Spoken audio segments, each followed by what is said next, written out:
জমিন আল্লাহ বানাইছেন কুন ফায়াকুন বইলা, কিন্তু আমারে আপনারে আল্লাহ পাক কুন ফায়াকুন বইলা বানায় নাই।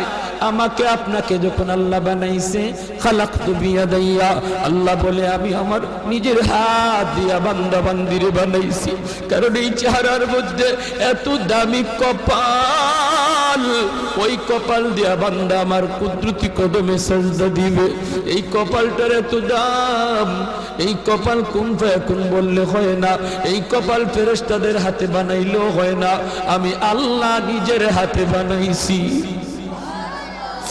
আল্লাহ পাক কই আমি আল্লাহও দেখি জমিনে কেমন অন্যায় হয়, অত্যাচার কেমন জুলুম হয়, জমিনে কেমন অন্যায় হয়, অত্যাচার হয়, কেমন জুলুম হয়, কেমন গুনাহ হয়, আমি আল্লাহ দেখতেছি, আমি আল্লাহ দেখতেছি। আমার